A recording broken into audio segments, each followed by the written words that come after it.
My husband surprised me with a solitary trip to Paris. As I was getting into the taxi, our old gardener grabbed my wrist. "Ma'am, please don't go. Just trust me." I pretended to leave, but I doubled back and hid in the guest house. An hour later, a black van pulled up and I stopped breathing when I saw, "I'm glad to have you here. Follow my story until the end and comment the city you're watching from so I can see how far my story has reached." I should have known something was wrong the moment I saw the black suitcase sitting by our front door. Jared had this pleased expression on his face, like a man who'd just solved a difficult puzzle, and he kept checking his watch every few minutes. After 34 years of marriage, I knew that look. It meant he was planning something, and experience had taught me that Jared's surprises rarely worked out in my favor. "Paris, Lorene," he announced, spreading his arms wide like he was presenting me with the world itself. "Just you and me, sweetheart. A second honeymoon." I stood in our kitchen, coffee mug halfway to my lips, trying to process what he'd just said. The morning sun streamed through the windows, casting golden light across the granite countertops I'd spent months choosing 3 years ago. Everything looked normal. The same yellow curtains, the same ceramic rooster collection on the windowsill, the same husband I'd been making breakfast for since 1990. But something felt different, like the air pressure had changed. "Paris?" I repeated, setting down my mug. "Jared, we can't just drop everything and go to Paris.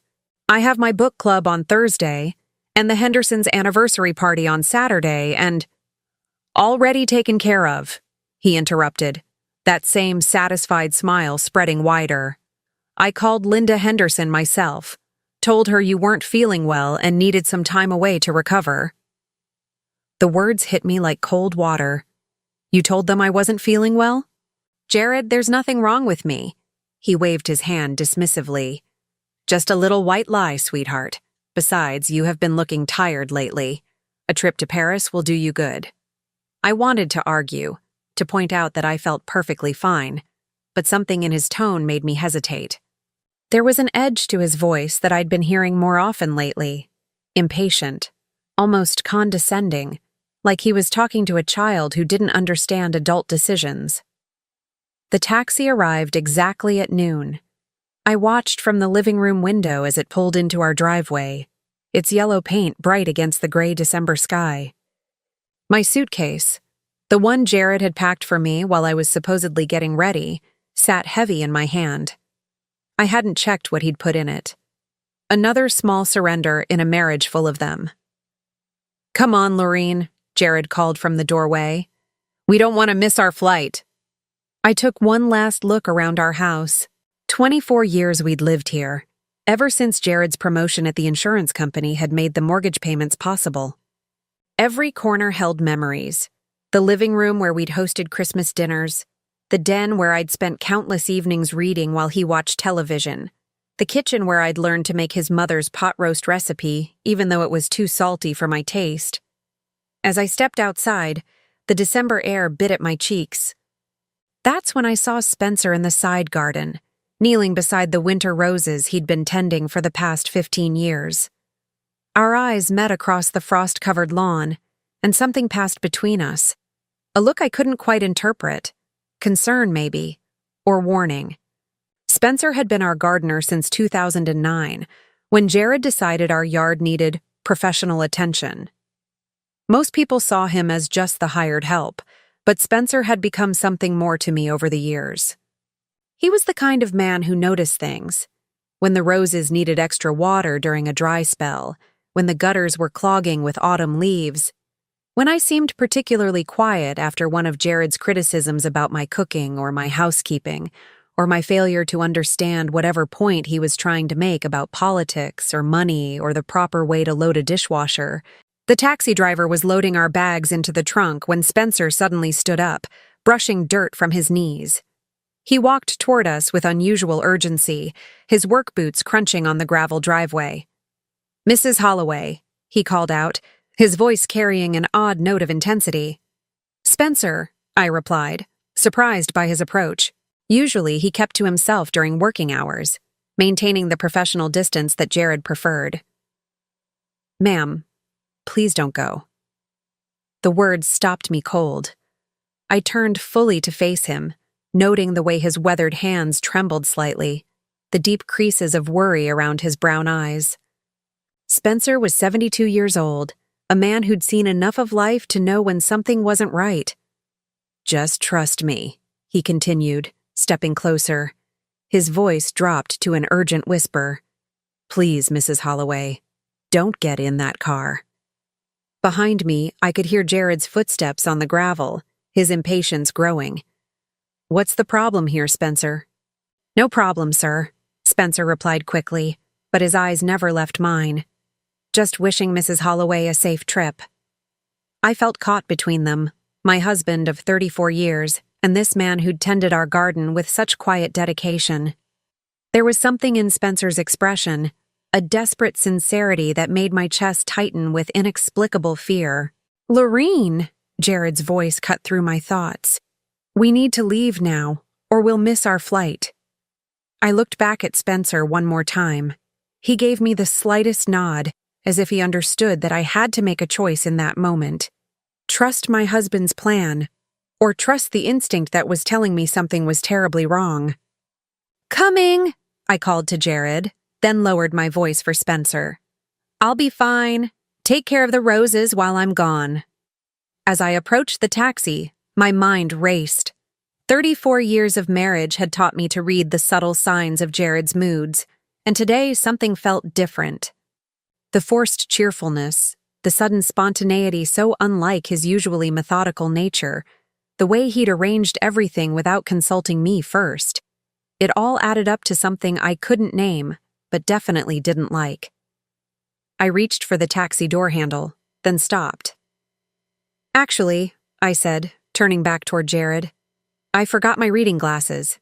You know I can't sleep on planes without them." Jared's jaw tightened almost imperceptibly.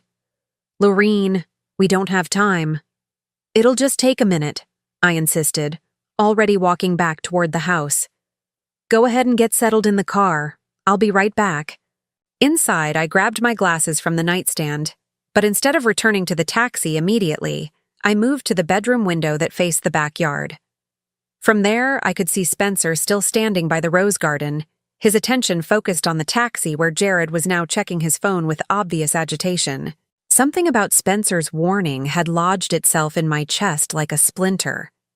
In 15 years of working for us, he'd never interfered in our personal affairs, never offered unsolicited advice, never shown anything but polite respect for the boundary between employer and employee. For him to risk his job by trying to stop me from leaving meant he knew something I didn't. I made a decision that would change everything. Instead of returning to the taxi, I slipped out the back door and made my way to the guest house, a small cottage we'd built in 2012 for visiting family members who never came. From its front window, I had a clear view of our driveway and the main house, but the angle of the building would hide me from anyone approaching from the street. I watched as Jared grew increasingly agitated by my absence. He got out of the taxi twice, checking his phone and looking toward the house with an expression I'd never seen before. Not concern for his missing wife, but irritation at a plan going awry. When he finally went inside to find me, I heard him calling my name with growing frustration. 20 minutes later, he emerged alone, spoke briefly to the taxi driver and sent the car away. Then he pulled out his phone and made a call that lasted several minutes. I couldn't hear his words, but his body language spoke volumes, sharp gestures, pacing steps, the kind of animated conversation that suggested he was explaining a problem to someone who wouldn't be happy to hear about it. That's when I knew Spencer had been right to warn me. Whatever was supposed to happen during that trip to Paris, my absence had just disrupted it. I settled into the guest house's small armchair to wait, my heart pounding with a mixture of fear and something else, a feeling I hadn't experienced in years. For the first time in decades, I had chosen to trust my own instincts over my husband's plans, and despite the terror of not knowing what I was hiding from, there was something liberating about that choice. The afternoon stretched ahead of me like an unexplored country, full of terrible possibilities and the promise of truth. An hour later, I heard the rumble of an engine in our driveway, but it wasn't the taxi returning. This was something heavier, more substantial. I moved to the window and felt my blood turn to ice when I saw what was parked outside our house. A black van with tinted windows sat in the exact spot where the taxi had been. The black van sat in our driveway like a predator that had found its prey. From the safety of the guest house window, I watched as two men emerged from the vehicle, both wearing dark clothes that seemed deliberately unremarkable. They moved with the kind of casual confidence that comes from having done something many times before, and that thought sent ice through my veins. The first man was tall and lean, probably in his 40s, with graying hair and the kind of forgettable face you'd pass on the street without a second glance. But it was the second man who made my breath catch in my throat. Even from a distance, I recognized the stocky build and carefully styled brown hair that Jared's best friend Marcus had been sporting since college. Marcus, who'd been the best man at our wedding, who'd spent countless evenings in our living room watching football and complaining about his ex-wife's alimony payments. Marcus, who was now walking toward my front door carrying a large black case that looked suspiciously like the kind professionals used for delicate equipment. I pressed myself against the window frame, trying to make sense of what I was seeing. Why was Marcus here when I was supposed to be on a plane to Paris with Jared? And who was the stranger with him? The questions multiplied in my mind like bacteria in a petri dish, each one more unsettling than the last. Jared met them at the front door, and even from my hiding spot 50 feet away, I could see the tension in his posture. He gestured impatiently toward the street, then ushered both men inside quickly, like he was worried about neighbors seeing them. The front door closed with a finality that made my stomach clench. For the next 30 minutes, I sat in the guest house's uncomfortable wicker chair, straining to hear any sound from the main house. Occasionally, I caught glimpses of movement through our living room windows, shadows passing back and forth, the suggestion of people working on something that required them to move furniture around. At one point, I saw the stranger setting up what looked like a tripod near our fireplace, though I couldn't make out what he was mounting on it. The winter sun was beginning its early descent when Spencer appeared at the guest house door. I nearly jumped out of my skin at his gentle knock, having been so focused on watching the main house that I'd forgotten about everything else. "Mrs. Holloway," he said softly when I cracked the door open. "Are you all right?" I let him inside, grateful for the solid presence of another human being who seemed to be on my side. Spencer looked older in the afternoon light, more fragile somehow, but his eyes were sharp with concern and something else, a kind of grim determination I'd never seen in him before.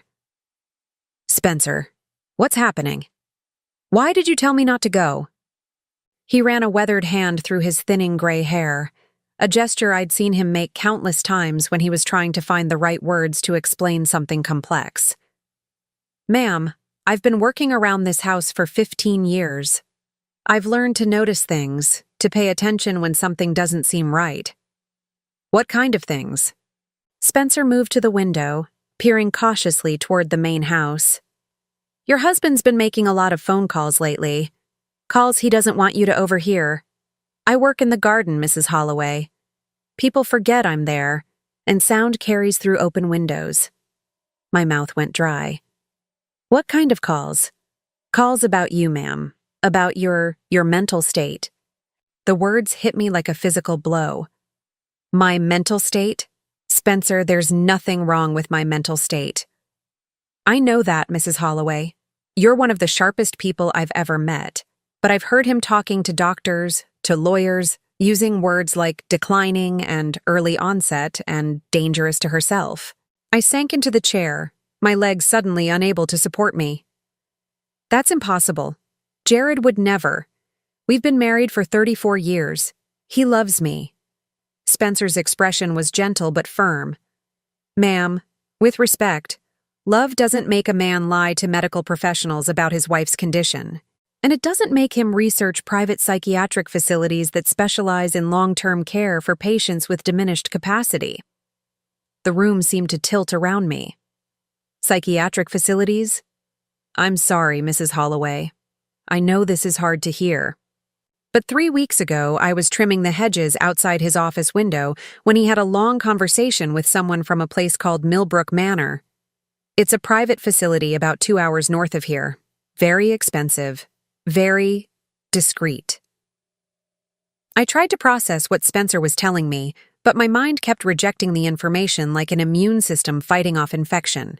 Jared researching psychiatric facilities. Jared telling doctors I was mentally declining. It was absurd, impossible, completely contrary to everything I believed about our marriage. But why? I whispered. Even if what you're saying is true, why would he want to? To put me away. Spencer was quiet for a long moment, his attention fixed on the main house. Mrs. Holloway, you inherited a substantial amount of money when your parents died 5 years ago, didn't you? The question seemed to come from nowhere, but I nodded. $2 million. My father was very careful with his investments, and my mother never spent money on anything unnecessary. But Jared knows about that. We put it in a joint account. Actually, ma'am, you didn't. I stared at him. What do you mean? I mean the money is still in your name only.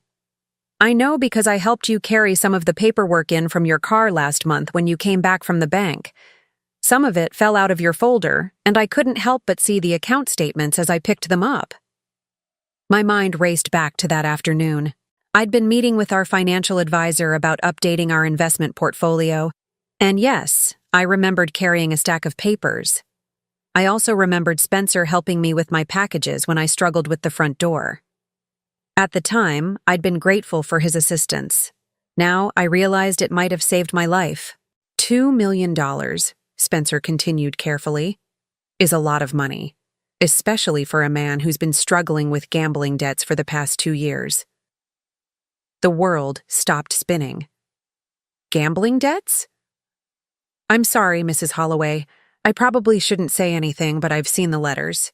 The ones that come in unmarked envelopes that he picks up from the mailbox himself. The ones that make his hands shake when he reads them. I felt something cold and sick spreading through my chest. How much does he owe? Spencer's silence was answer enough.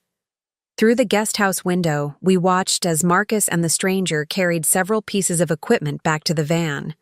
Whatever they'd been doing inside our house, they were apparently finished. I saw Jared shake hands with both men, the gesture of someone concluding a business transaction, and then the van pulled out of our driveway as quietly as it had arrived.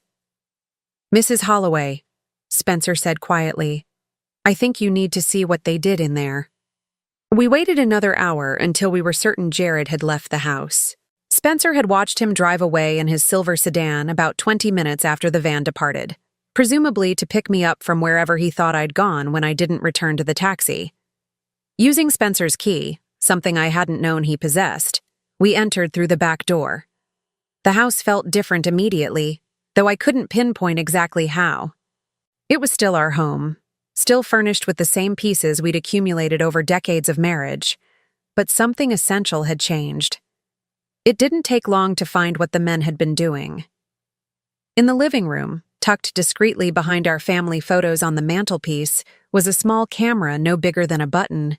I found another one in the kitchen, positioned to capture the breakfast table where Jared and I had our morning coffee every day. A third was hidden in our bedroom, angled to record our bed and the adjoining bathroom door. They're watching me, I said, my voice barely above a whisper. Spencer nodded grimly. Documenting everything you do, everything you say, building a case. A case for what? Proving you're not competent to manage your own affairs. In Jared's office, Spencer showed me something that made my blood run cold. Hidden behind a false back in his filing cabinet were medical forms, already partially filled out, describing symptoms I'd never experienced and behaviors I'd never exhibited. Confusion, disorientation, episodes of aggressive paranoia, inability to recognize familiar faces or remember recent events. All of it lies. All of it written in Jared's careful handwriting. He's been planning this for months, I realized, sinking into his desk chair. The trip to Paris, It was supposed to be when I disappeared, wasn't it? When I got lost and confused in a foreign country, proving that I couldn't take care of myself anymore. Spencer's expression was grim. And then he'd have legal grounds to have you declared incompetent, with power of attorney over your finances and the authority to make decisions about your care. I thought about the psychiatric facility Spencer had mentioned, the expensive and discreet Millbrook Manor, a place where inconvenient wives could be tucked away while their husbands gained access to $2 million inheritances. A place where a woman could disappear completely, legally and permanently, while the world believed she was receiving the best possible care for her tragic condition. The man I'd loved for 34 years, the man I'd made breakfast for every morning and dinner for every night, the man who'd held my hand at my parents' funerals and promised to love me in sickness and in health, had been systematically planning to erase me from my own life. As I sat in his office, surrounded by the evidence of his betrayal, I felt something shift inside me. The fear was still there, cold and sharp in my chest, but it was joined by something else now. Something harder and more dangerous. Jared thought he was dealing with a confused old woman who could be easily manipulated and discarded. He was about to discover exactly how wrong he was. I stood up from his desk chair and looked at Spencer, who had been watching me with concerned eyes. "How long do we have before he comes back?" Spencer checked his watch. "Probably an hour, maybe 2. He'll want to look like he's been searching for you." "Good," I said, my voice steadier than I'd felt in hours. "Because we have work to do." For the first time since Spencer had warned me not to get in that taxi, I knew exactly what I needed to do next. Jared wanted to play games with my sanity and my freedom? Fine. But this time, I was going to be the one making the rules. The sound of Jared's car pulling into the driveway sent Spencer and me scrambling back to the guest house like conspirators fleeing a crime scene. We made it just as the front door slammed with enough force to rattle the windows, followed by Jared's voice calling my name with an edge of panic that would have seemed genuine if I hadn't spent the last 2 hours discovering what kind of man I'd really been married to. "Lorene! Lorene, where are you?" "There." From the guest house window, I watched my husband of 34 years pace our front porch, his cell phone pressed to his ear.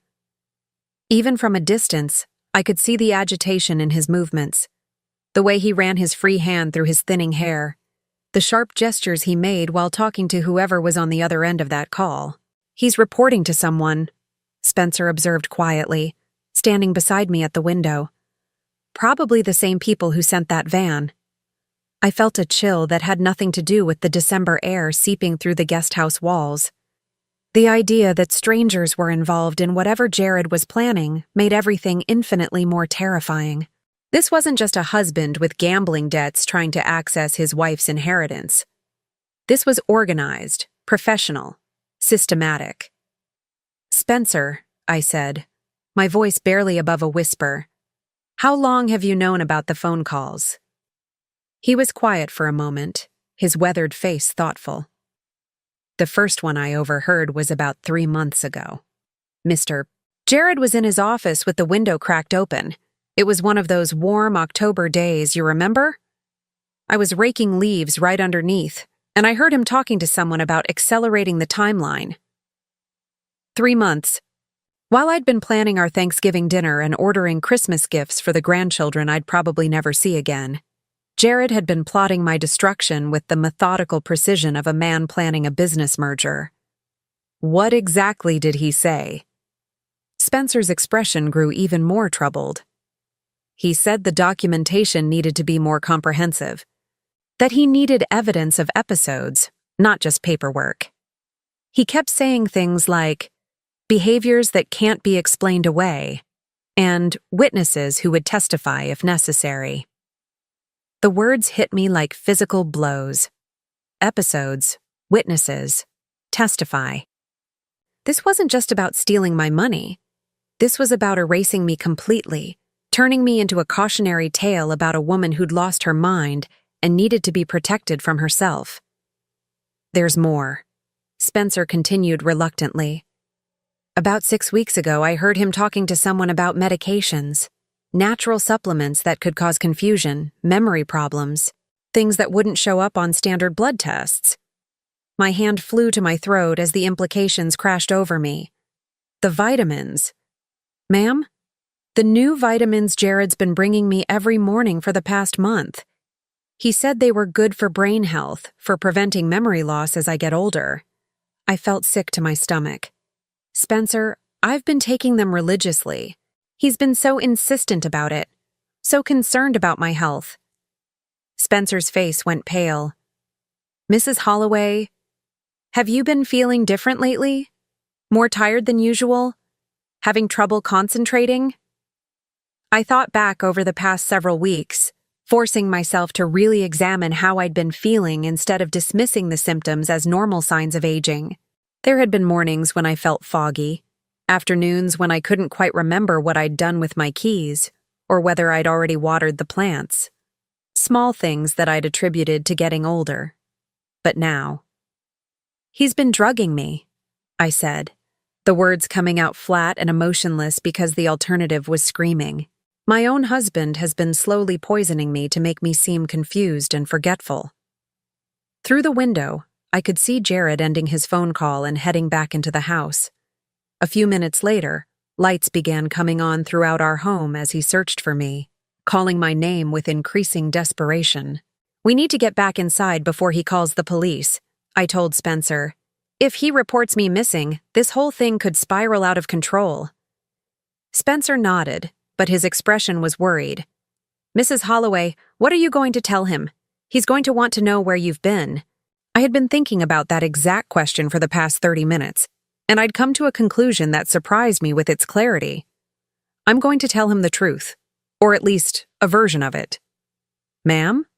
I'm going to tell him that I suddenly felt dizzy and confused when we got to the airport, that I couldn't remember why we were going to Paris or even where Paris was, that I panicked and took a taxi home, but I've been sitting in the guest house for the past few hours trying to piece together what happened to me. Spencer stared at me. You're going to pretend to have the symptoms he's been trying to create. Exactly.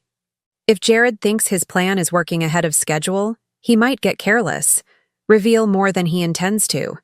And meanwhile, we document everything. It was a dangerous game, pretending to lose my mind while secretly maintaining perfect clarity. But it was the only way I could think of to stay one step ahead of whatever Jared was planning.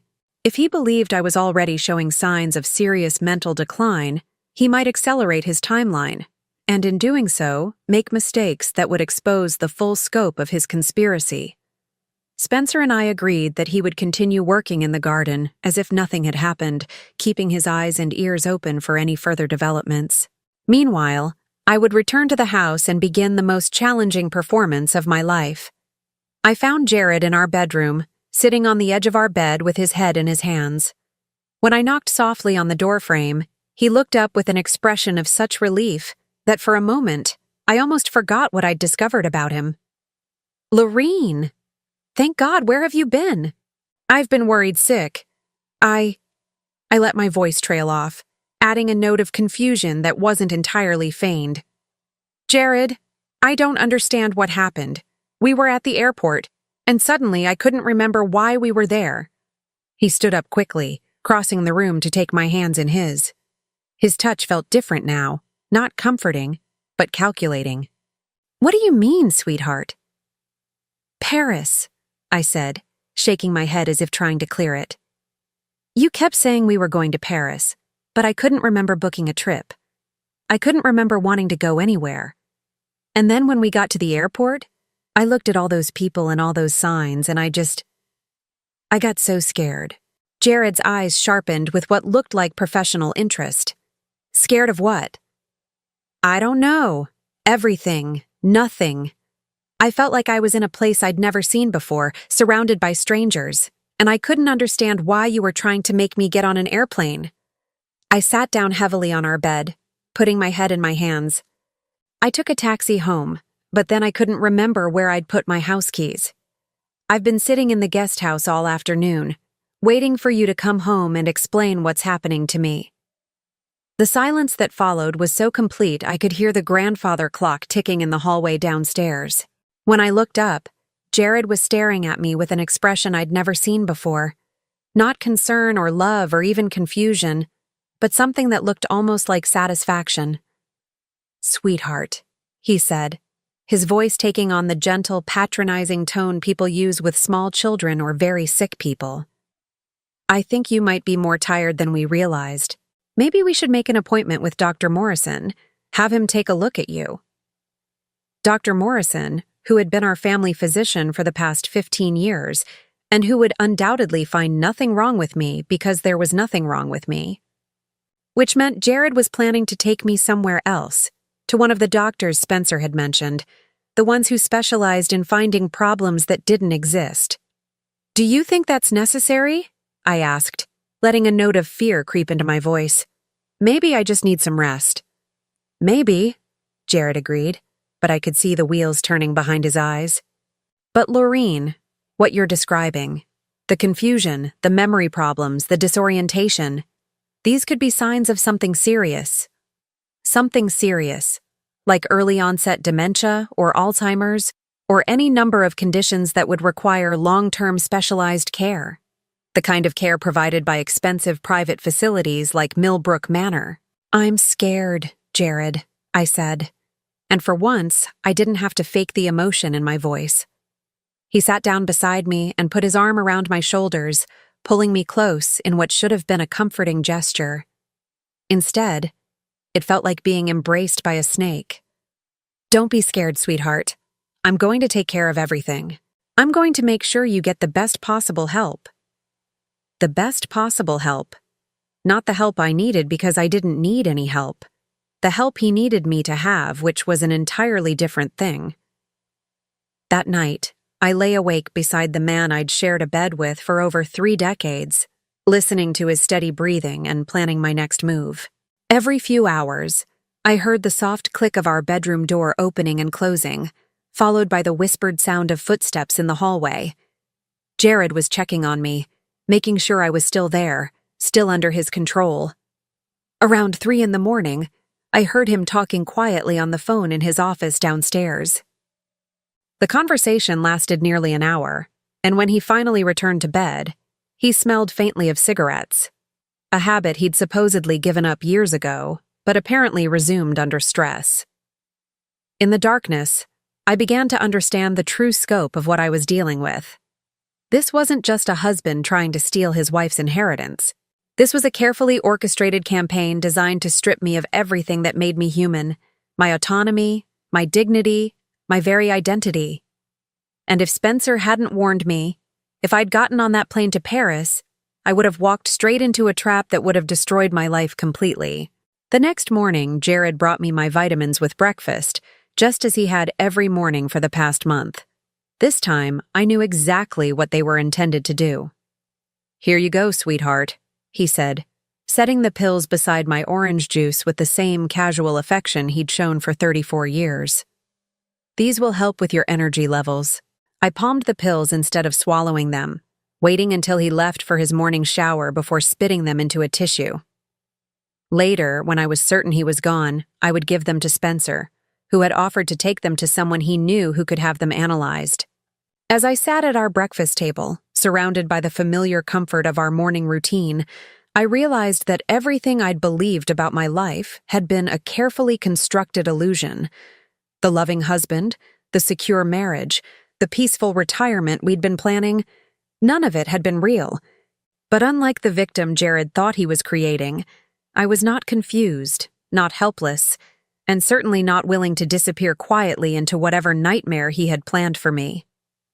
The war for my life had begun, and I intended to win it.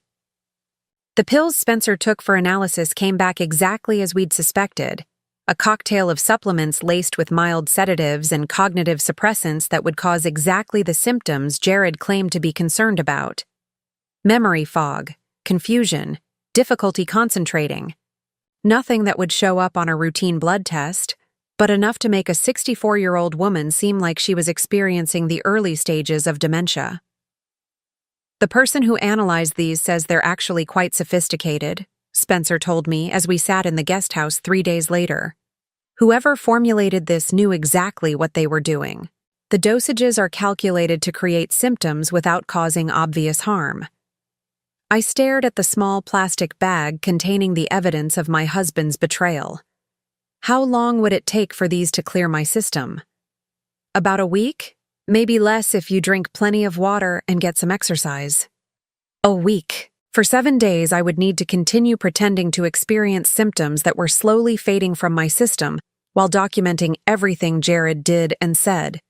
It was like being an undercover agent in my own home, gathering evidence against the man who'd promised to love and honor me until death do us part. The irony wasn't lost on me. Death would indeed part us.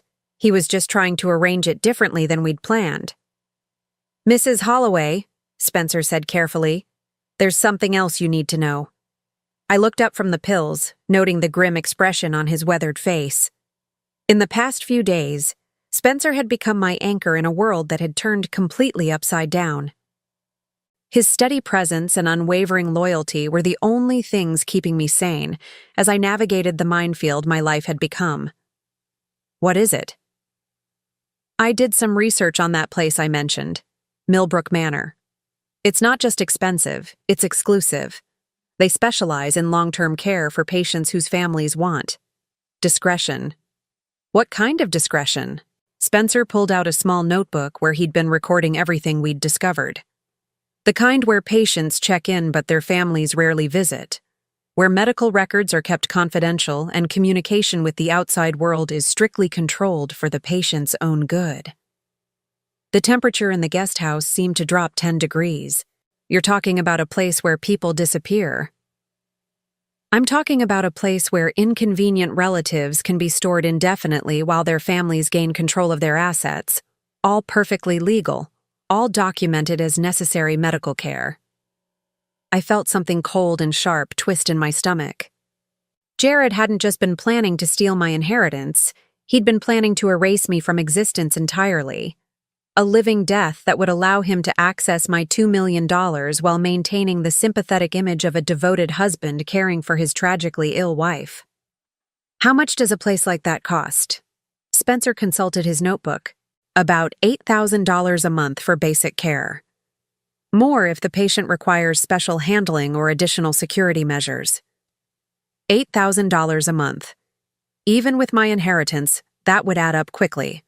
Unless Jared was planning for my stay to be relatively short. The thought made my hands shake as I considered the implications. Perhaps the plan wasn't just confinement. Perhaps it was something far worse, disguised as natural deterioration in a patient with advancing dementia. "Spencer, I need you to help me with something." "Anything, Mrs. Holloway." "I need to search Jared's office more thoroughly. If he's been planning this for months, there has to be more documentation. Financial records, correspondence, maybe even a timeline." Spencer nodded. "He goes to his poker game every Thursday night. Stays out until at least midnight." Thursday night. 2 days away. It would give me time to prepare, to think through exactly what I was looking for and how to find it without leaving any trace of my search. That afternoon, I continued my performance as a confused and frightening wife. When Jared came home from work, I met him at the door with a story about forgetting how to use the washing machine, standing in the laundry room for an hour trying to remember which button to push.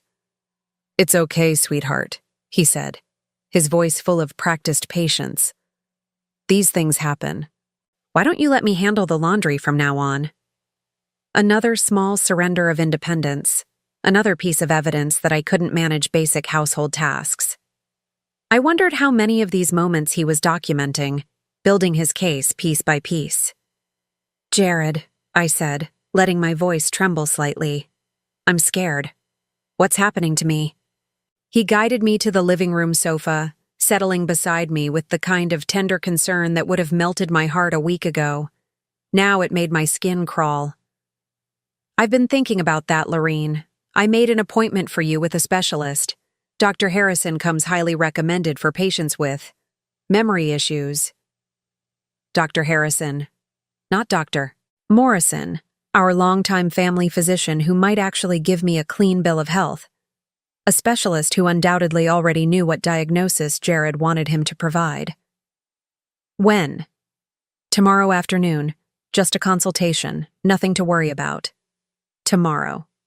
They were moving faster than I'd expected, which meant I was running out of time to gather evidence. If Dr. Harrison declared me mentally incompetent, Jared could have me committed to Millbrook Manor within days. That night, after Jared fell asleep, I slipped out of bed and made my way carefully downstairs to his office. Using the small flashlight I'd hidden in my bathrobe pocket, I began a systematic search of every drawer, every file, every space where he might have hidden additional documentation. What I found was worse than anything Spencer and I had imagined. In a locked drawer, opened with a hairpin technique Spencer had taught me earlier, I discovered a complete dossier on my mental health dating back 6 months. Detailed notes about my supposed episodes of confusion, memory lapses that had never happened, aggressive outbursts I'd never had. All of it carefully documented in Jared's handwriting, with dates and times and witnesses. Marcus had apparently been helping with the documentation, providing corroborating testimony about my declining condition.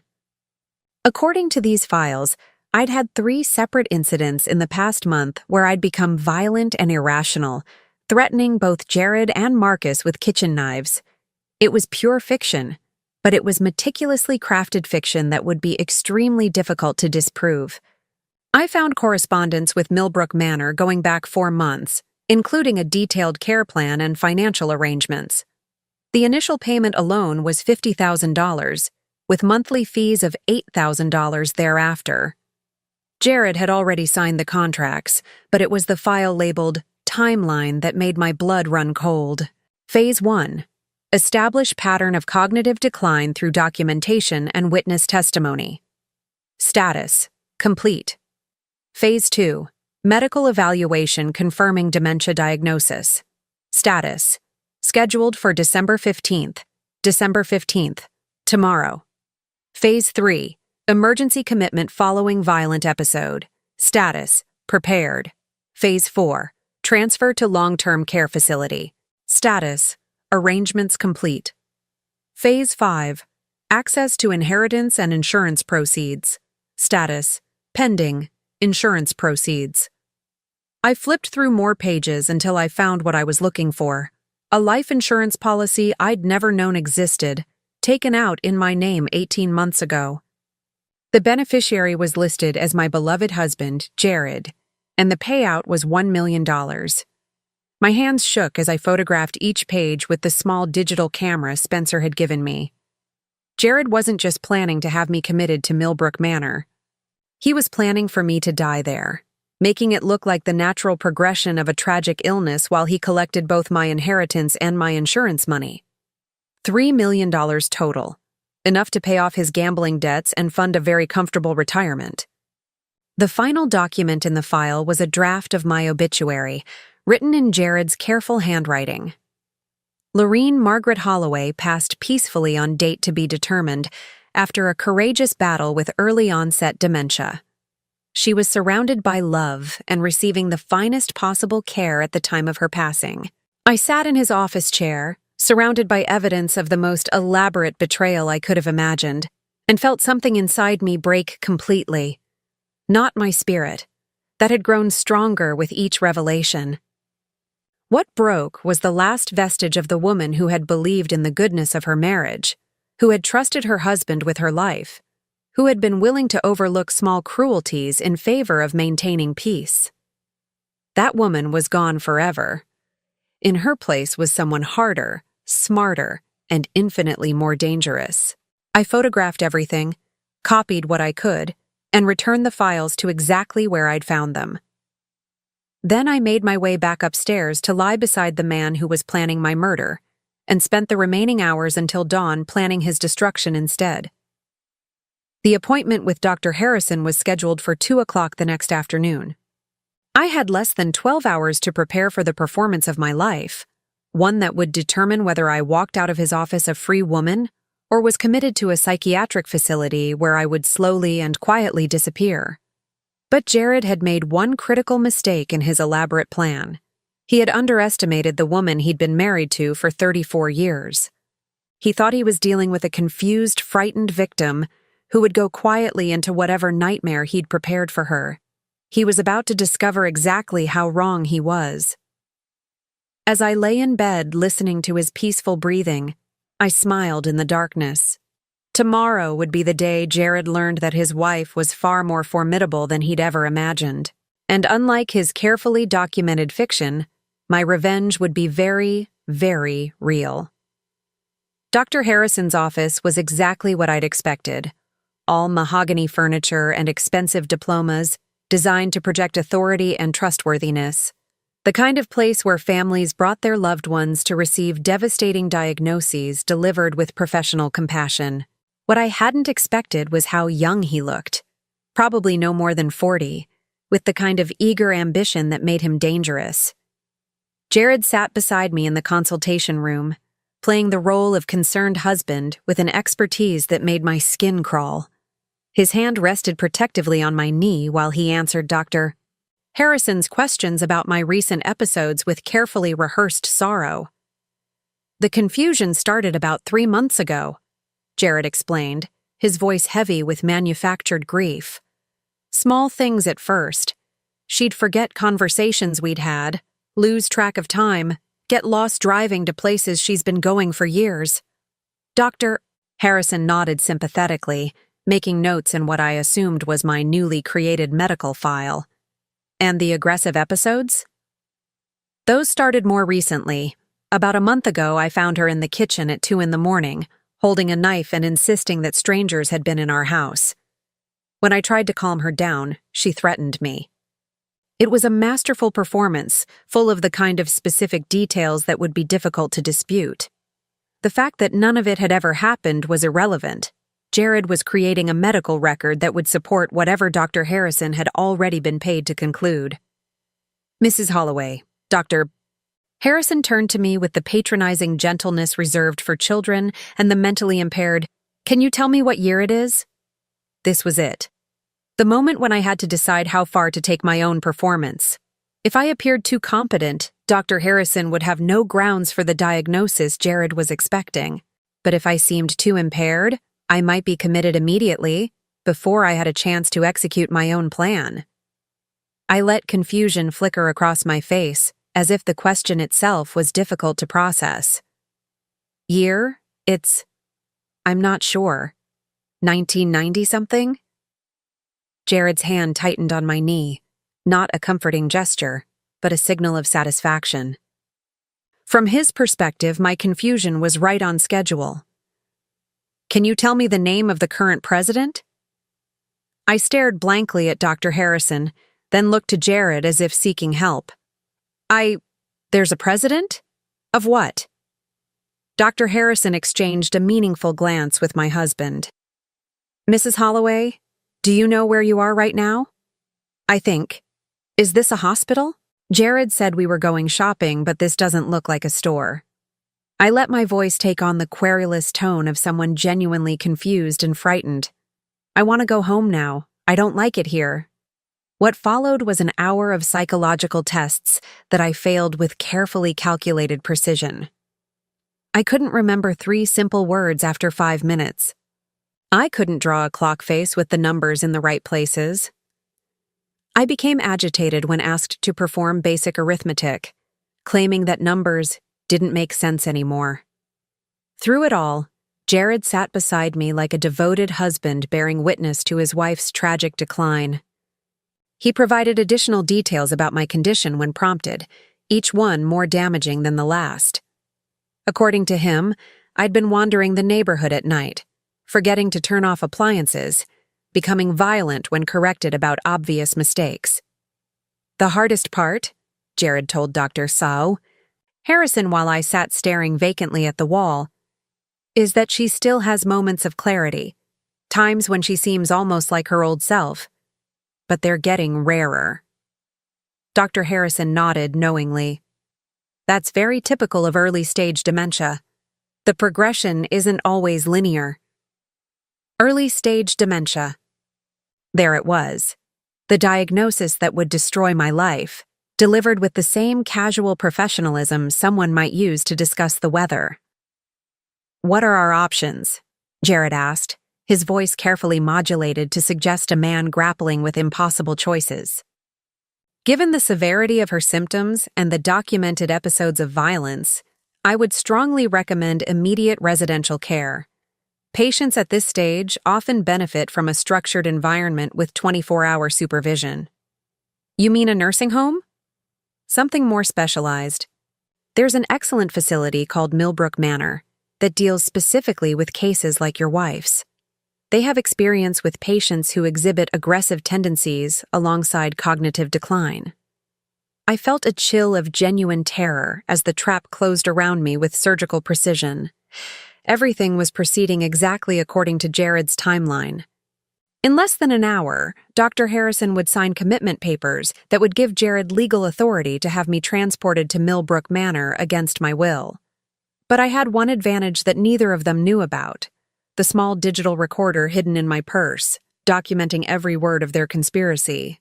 "Doctor," I said suddenly, my voice taking on a note of desperate clarity that made both men turn toward me. "I need to tell you something important." Jared's hand clamped down on my arm, his fingers digging in hard enough to leave bruises.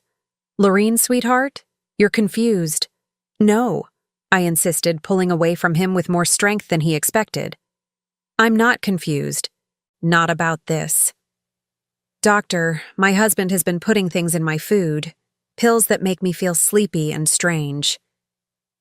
Dr. Harrison's expression didn't change, but I caught the barely perceptible glance he exchanged with Jared. "Mrs. Holloway, paranoid ideation is very common in patients with your condition. The feeling that loved ones are trying to harm you is actually one of the classic symptoms of advancing dementia." "It's not paranoid if it's true," I said, reaching into my purse with shaking hands. "I have proof." What I pulled out wasn't the recorder, which I needed to keep hidden for now, but the plastic bag containing the pills Spencer had analyzed. I set it on Dr. Harrison's desk with a satisfying thud. "These are the vitamins my husband has been giving me every morning for the past month. I had them tested at an independent laboratory. They contain sedatives and cognitive suppressants that would cause exactly the symptoms you've been documenting." The silence that followed was so complete I could hear the air conditioning humming in the walls. Jared's face had gone white, while Dr. Harrison stared at the pill bag as if it were a venomous snake.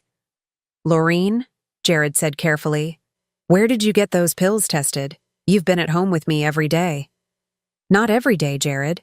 Not every hour. And I haven't been as confused as you thought I was."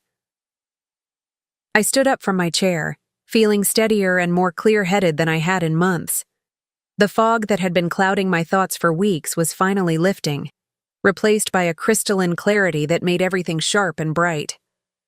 "Dr. Harrison," I continued, "I'm curious about something. How much did my husband pay you to provide a specific diagnosis today?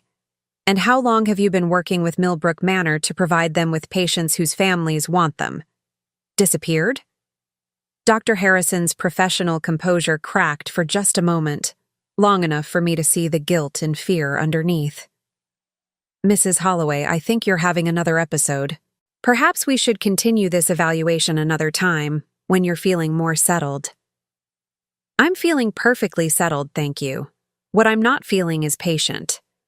I opened my purse again and this time pulled out the small digital recorder, setting it beside the pill bag on his desk. "I've been recording this entire conversation, doctor. Every word. Including your recommendation to commit me to a facility that you have a financial relationship with, based on a diagnosis you made before ever meeting me." Jared lunged for the recorder, but I was faster, snatching it back and holding it against my chest. 34 years of marriage, Jared, and I never once saw you move that quickly for anything that didn't benefit you directly. "Lorene, you don't understand what you're doing. You're sick. You need help. The only thing I need help with is getting away from you." I turned back to Dr. Harrison, who was now looking extremely uncomfortable in his expensive leather chair. I wonder what the medical licensing board would think about a psychiatrist who accepts bribes to provide false diagnoses, or what the police would say about a conspiracy to commit fraud and unlawful imprisonment.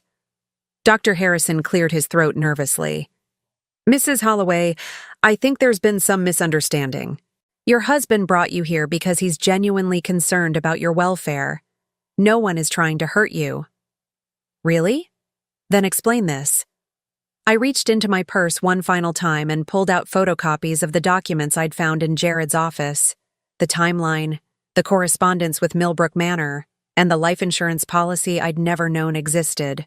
Explain why my husband has been documenting fictional episodes of violence and confusion for the past 6 months. Explain why he's already signed contracts with Millbrook Manor and paid a $50,000 deposit for my long-term care. And most importantly, explain why he took out a $1 million life insurance policy on me 18 months ago without my knowledge or consent. I spread the documents across Dr. Harrison's desk like a poker player revealing a royal flush. This isn't about my mental health, gentlemen. This is about murder disguised as medical care. The room erupted into chaos. Jared started shouting that I was delusional, that I'd somehow fabricated the documents during one of my confused episodes. Dr. Harrison tried to maintain his professional demeanor while clearly calculating how quickly he could distance himself from whatever Jared had gotten him involved in. But I wasn't finished yet. I had one more card to play. Spencer, I called loudly toward the closed office door. A moment later, my faithful gardener entered the room, followed by 2 people I'd never seen before. A woman in her 50s wearing a badge that identified her as a social worker, and a man in a police uniform. Mrs. Holloway called us 3 days ago, the social worker explained to the stunned men. She was concerned that someone was trying to have her committed against her will for financial gain. We've been investigating her claims. The police officer stepped forward. Dr. Harrison, we need to speak with you about your relationship with Millbrook Manor and the suspicious number of emergency commitments you've processed in the past year. I watched as the carefully constructed web of lies and corruption began to unravel around Jared and his co-conspirators.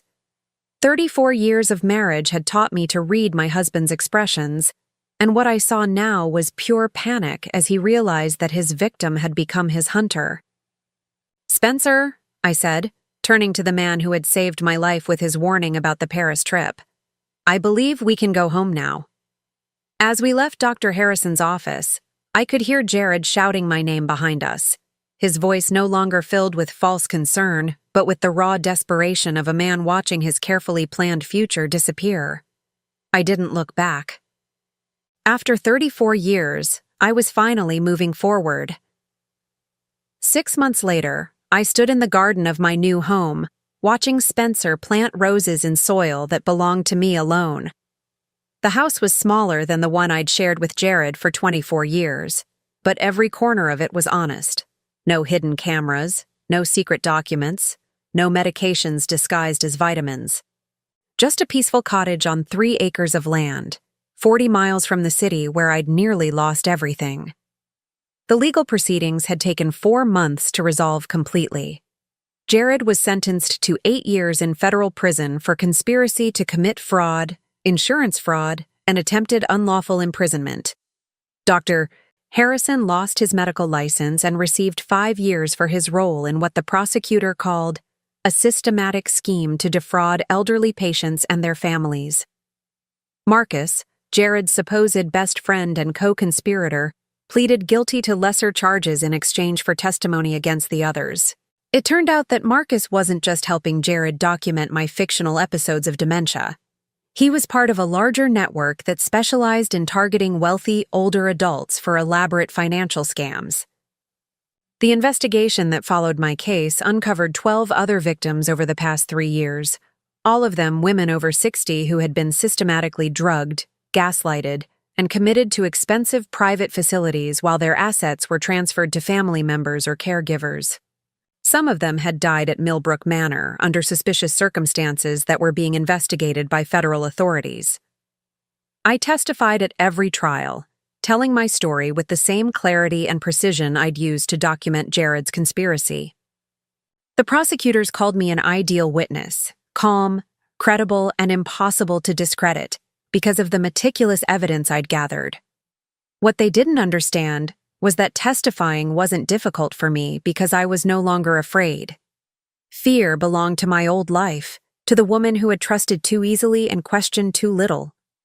The woman I'd become was someone different entirely. "Mrs. Holloway," Spencer called from the garden, "these roses should bloom beautifully next spring. The soil here is much better than what we had at the old house." I smiled, enjoying the casual way he said "we," as if there had never been any question that he would come with me when I moved. After the trials ended, I'd offered Spencer a position as my estate manager, with a salary of $3,000 a month and a small cottage on the property for his own use. It was the first time in my adult life that I'd made a major decision without consulting anyone else, and it felt like the most natural thing in the world. Spencer had become more than an employee. He was my closest friend, my confidant, and the person who had literally saved my life by warning me not to get on that plane to Paris. Without his intervention, I would have walked straight into Jared's trap and disappeared as completely as if I'd never existed. "The roses will be lovely," I agreed, settling into one of the wicker chairs I'd placed on the back patio. "But I think what I enjoy most about this garden is that it belongs to us." Spencer paused in his planting, understanding immediately what I meant. This wasn't a garden maintained for someone else's pleasure, designed to impress neighbors or increase property values. This was a space where we could grow whatever we wanted, however we wanted, without anyone's permission or approval. The financial settlement from Jared's crimes had been substantial. The court awarded me full restitution for the money he'd stolen, plus punitive damages for emotional distress. My inheritance was intact, supplemented now by the proceeds from selling our old house and everything in it that I didn't want to keep.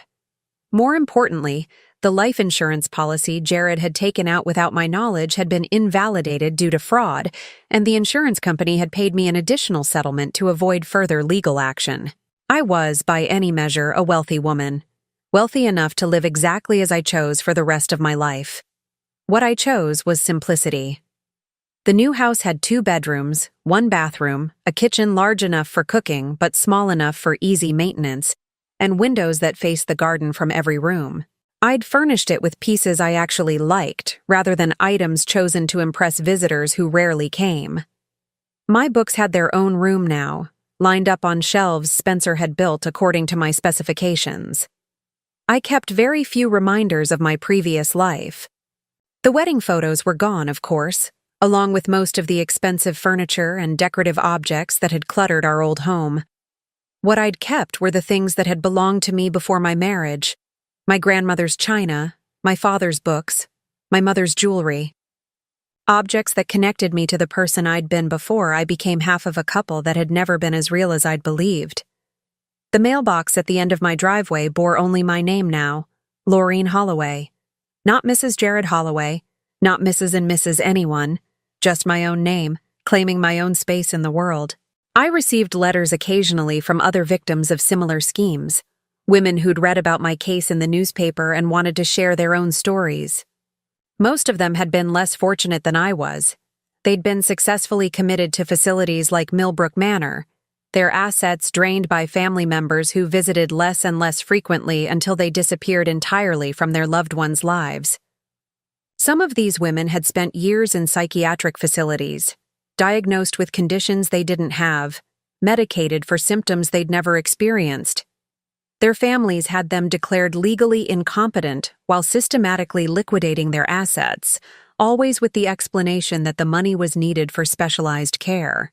I'd started a small foundation to provide legal assistance for elder abuse victims, funding it with a portion of my settlement money. It wasn't enough to undo the damage that had been done to so many people, but it was a start. Spencer helped me manage the foundation's correspondence, screening requests for assistance and helping me identify cases where intervention might make a difference. The work gave my life a purpose I'd never had during my marriage. For 34 years, I'd defined myself through my relationship to Jared, as his wife, his support system, his partner in the life he'd designed for us both. Now, I was discovering what it meant to define myself through my own choices, my own values, my own vision of how the world should work. On quiet evenings, Spencer and I often sat on the back patio, sharing a bottle of wine and discussing the day's events. These conversations had a quality I'd never experienced in my marriage, the easy exchange between two people who genuinely respected each other's thoughts and opinions. "Do you ever regret it?" Spencer asked one evening as we watched the sun set over our small piece of land. "Leaving your old life behind so completely?" I considered the question seriously, sipping my wine as I thought about the woman I'd been 6 months ago. She'd lived in a bigger house, worn more expensive clothes, attended social events where she smiled and made polite conversation about topics that didn't interest her. She'd been married to a man who turned out to be planning her murder, but she'd also been part of a world that had seemed stable and predictable. "No," I said finally, "I don't regret it. That life was built on lies, Spencer. Everything I thought I knew about my marriage, about Jared, about my place in the world, none of it was real. How can you regret losing something that never existed?" Spencer nodded, understanding. He'd witnessed the slow revelation of Jared's true nature, watched me discover the extent of the deception that had shaped my adult life. He'd also seen me transform from a confused, frightened woman into someone who could face down her would-be murderer in a courtroom and expose his crimes with calm precision. "What you have now is real," he said simply. He was right. The cottage, the garden, the work I was doing through the foundation, my friendship with Spencer, all of it was built on truth rather than illusion. I knew exactly where I stood with everyone in my life, exactly what I could expect from each relationship, exactly what I was capable of achieving on my own. The independence was intoxicating. At 64, I was learning what it felt like to make decisions based on my own preferences rather than someone else's expectations. I could eat dinner at noon if I felt like it, plant vegetables instead of flowers, stay up all night reading without anyone commenting on the waste of electricity. Small freedoms, perhaps, but they added up to something larger, the right to exist as myself rather than as someone else's idea of who I should be. A year after the trials ended, I received an unexpected visitor. I was working in the garden when Spencer announced that someone was at the front door asking to speak with me. I found a woman in her early 40s standing on my porch, nervous but determined. "Mrs. Holloway? My name is Sarah Martinez. I think my father is trying to have my grandmother committed so he can access her inheritance. I read about your case in the newspaper, and I was wondering if you might be able to help me." I invited Sarah inside, listening as she told me a story that was depressingly familiar. An elderly woman with substantial assets, a family member with financial problems, mysterious episodes of confusion that seemed to coincide with the introduction of new medications, and a sudden urgency about the need for specialized care. "What do you want me to do?" I asked when she'd finished. "I don't know," Sarah admitted. "I just know that what's happening to my grandmother isn't right, and I don't know how to stop it. Everyone thinks I'm being paranoid because I don't trust my own father." I looked at this young woman who was fighting to protect someone she loved from the same kind of systematic abuse I'd experienced. She reminded me of myself in those terrifying days after Spencer's warning, when I'd known something was wrong but hadn't understood the full scope of what I was dealing with. "The first thing you need to understand," I told her, "is that you're not paranoid. If your instincts are telling you something is wrong, trust them. The second thing you need to know is that you're not alone." Over the next several hours, I walked Sarah through everything I'd learned about elder abuse schemes, how they worked, what documentation to look for, which professionals to trust, and most importantly, how to protect her grandmother while gathering evidence of the abuse. When she left that evening, Sarah had a plan of action and my promise of support through the foundation. 6 months later, she called to tell me that her father was in jail and her grandmother was safe, living in her own home with Sarah as her legal guardian. These victories became the currency of my new life. Each person we helped, each scheme we exposed, each family we kept together, felt like a small act of rebellion against the kind of evil that had nearly destroyed me. I couldn't undo what had been done to me, but I could use my experience to prevent the same thing from happening to others. Spencer and I developed a routine that suited us both. Mornings in the garden, afternoons working on foundation business, evenings reading or talking or simply enjoying the peace of our shared space. We traveled occasionally, trips to visit other elder abuse victims, conferences on legal advocacy, sometimes just weekend getaways to places we'd always wanted to see. I was happier at 65 than I'd ever been at 35, or 45 or 55. The contentment wasn't based on any external validation or relationship status. It came from the simple satisfaction of living authentically, of using my time and resources for purposes that mattered to me, of existing in the world as myself rather than as someone else's creation. On the second anniversary of the day Spencer had warned me not to go to Paris, we held a small celebration in the garden. Just the two of us, a bottle of good wine, and a toast to the life we'd built together, not as romantic partners, but as two people who had chosen to face the world honestly and help each other along the way. To second chances, Spencer said, raising his glass. To first chances, I corrected. To finally getting the chance to live the life I was meant to have. As the sun set over our roses, I thought about the woman I'd been 2 years ago, confused, frightened, trusting in people who wanted to destroy her. That woman was gone now.